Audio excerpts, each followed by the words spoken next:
जय श्री लक्ष्मी नारायण मेरे प्यारे दोस्तों। स्वागत है आप सभी का आपके YouTube चैनल हरिनाम धारा पर। दोस्तों, अधिक मास शुरू हो रहा है और इसमें गीता जी के 14वें अध्याय को पढ़ना बहुत ही पुण्यदायी माना जाता है और बहुत ही शुभकारी माना जाता है।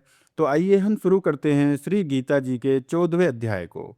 आप इसे ध्यान से सुनिए और अपने नसीब को जगाइए, अपने भाग्य को जगाइए और अपने सभी पापों को छीन कर दीजिए।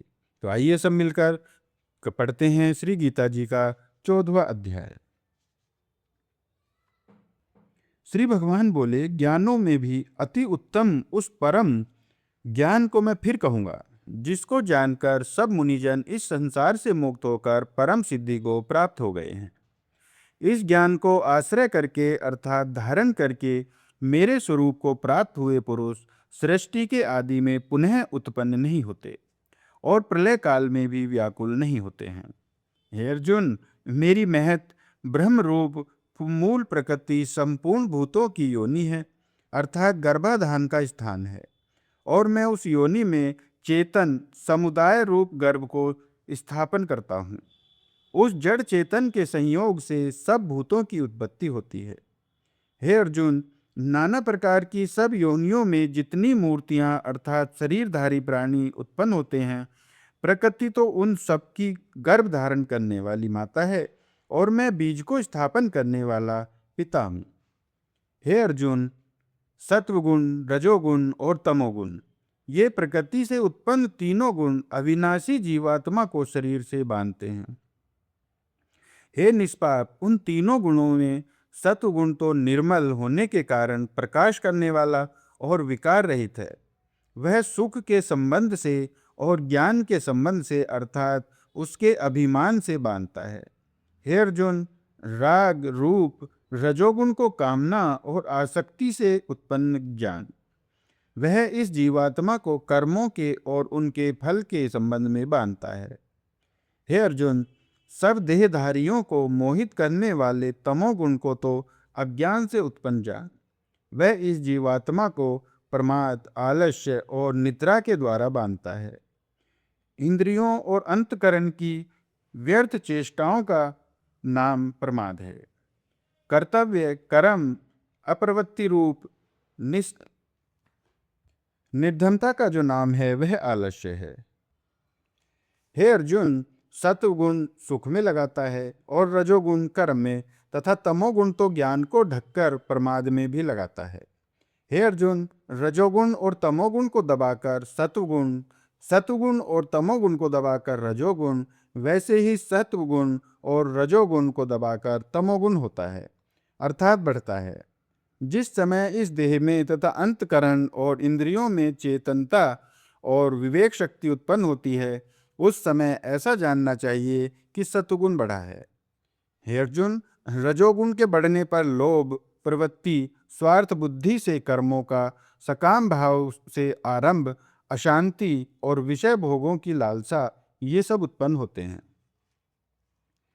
हे अर्जुन, तमोगुण के बढ़ने पर अंतकरण और इंद्रियों में अप्रकाश, कर्तव्य कर्मों में अप्रवृत्ति और प्रमाद अर्थात व्यर्थ चेष्टा और निद्रा आदि अंतकरण की मोहिनी वृत्तियां, ये सब ही उत्पन्न होते हैं।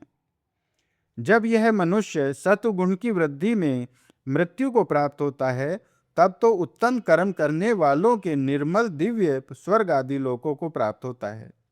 रजोगुण के बढ़ने पर मृत्यु को प्राप्त होकर कर्मों की आसक्ति वाले मनुष्यों में उत्पन्न होता है तथा तमोगुण के बढ़ने पर मरा हुआ मनुष्य, कीट, पशु आदि मूढ़ योनियों में उत्पन्न होता है।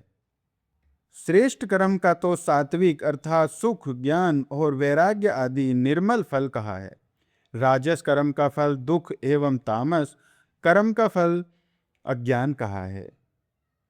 सत्वगुण से ज्ञान उत्पन्न होता है और रजोगुण से निसंदेह लोभ तथा तमोगुण से प्रमाद और मोह उत्पन्न होते हैं और अज्ञान भी होता है। सत्वगुण में स्थित पुरुष स्वर्ग आदि उच्च लोकों को जाते हैं। रजोगुण में स्थित राजस पुरुष मध्य में अर्थात मनुष्य लोक में ही रहते हैं और तमोगुण के कार्य रूप निद्रा, प्रमाद और आलस्य आदि से स्थित तामस पुरुष अधोगति को अर्थात कीट, पशु आदि नीच योनियों को तथा नरकों को प्राप्त होते हैं। जिस समय इंद्र दृष्टा तीनों गुणों के अतिरिक्त अन्य किसी को करता नहीं देखता और तीनों गुणों से अत्यंत परे सच्चिदानंद घन स्वरूप मुझ परमात्मा को तत्व से जानता है, उस समय वह मेरे स्वरूप को प्राप्त होता है। यह पुरुष शरीर की उत्पत्ति के कारण रूप इन तीनों गुणों को उल्लंघन करके जन्म, मृत्यु, वृद्धावस्था और सब प्रकार के दुखों से मुक्त हुआ परमानंद को प्राप्त होता है। अर्जुन बोले, इन तीनों गुणों से अतीत पुरुष किन किन लक्षणों से युक्त होता है और किस प्रकार के आचरण वाला होता है, तथा हे प्रभु, मनुष्य किस उपाय से इन तीनों गुणों से अतीत होता है।